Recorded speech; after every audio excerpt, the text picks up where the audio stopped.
ഈ ഒരു ട്രിപ്പിന് ഞാൻ ഭയങ്കര എക്സൈറ്റഡ് ആണ് കേട്ടോ. അതെൻ്റെ ഫേസിൽ നിന്ന് നിങ്ങൾക്ക് മനസ്സിലായിട്ടുണ്ടാവും. Yes, V3 going to Bangalore. നമ്മളെ ഡ്രോപ്പ് ചെയ്യാനായിട്ട് അമ്മീനാണ് വന്നത് കേട്ടോ. നമ്മൾ ബുക്ക് ചെയ്തിട്ടുണ്ടായിരുന്നത് റോയൽ റിച്ച് ഇന്ത്യയുടെ മൾട്ടി ആക്സൽ AC സ്ലീപ്പർ ആയിരുന്നു. കുറേ ബസ്സുകൾ വന്നും പോയിക്കൊണ്ടിരുന്നിട്ടും എന്താ നമ്മുടെ ബസ് വരാത്തെന്ന് ഇങ്ങനെ ഓർത്തപ്പോൾ എത്തി നമ്മുടെ ബസ്. ഞാൻ ആദ്യമായിട്ടാണ് കേട്ടോ സ്ലീപ്പർ ബസ്സിൽ പോകുന്നത്. അതിൻ്റെ എക്സൈറ്റ്മെന്റ് എനിക്ക് നല്ലപോലെ ഉണ്ട്. ഫൈനലി നമ്മൾ ബസ്സിൽ കയറി. നല്ല കംഫർട്ടബിൾ ആയിരുന്നു കേട്ടോ പോകാനായിട്ട്. ഒരു പീസ്ഫുൾ ജേർണി. സാക്കിനെ ഉറക്കിയിട്ട് നമ്മൾ അങ്ങനെ ഫുഡ് അടിക്കാനുള്ള പരിപാടിയായിരുന്നു. ഒരു കോൾഡ് കോഫിയും ബർഗറും പാഴ്സലും മേടിച്ചിട്ടുണ്ടായിരുന്നു കേട്ടോ. ലേറ്റ് നൈറ്റ് ഇങ്ങനെ ബസ്സിലൊക്കെ ഇരുന്ന് ഫുഡ് അടിക്കുമ്പോൾ വേറൊരു വൈബ് തന്നെയായിരുന്നു. ഈ ഒരു ജ്യൂസി ആയിട്ടുള്ള ബർഗർ നമ്മുടെ കുസാറ്റിനുള്ള സിക്കുപ്പയിലാണ്. അവിടുത്തെ ബർഗറിന്റെ ഫാൻ ആയിരിക്കും ഞാൻ എപ്പോഴും. കാരണം നല്ല അഫോർഡബിൾ റേറ്റിന് അത്യാവശ്യം നല്ല ഫീലിംഗ് ഒക്കെ ആയിട്ട് വരുന്ന ഒരു ബർഗറാണ്. ആൻഡ് മസ്റ്റ് ട്രൈ ആയിട്ടാണ് ഗൈസ്. എന്തായാലും പോയി എല്ലാം കഴിച്ചു.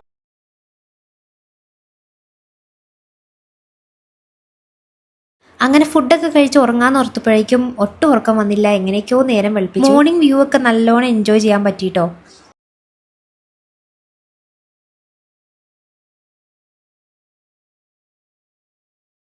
അങ്ങനെ നമ്മൾ ബാംഗ്ലൂരിലെത്തി. ഇനി അങ്ങോട്ട് ബാംഗ്ലൂരിലെ വ്ളോഗ്സ് ഒക്കെ ആയിട്ട് കേട്ടോ.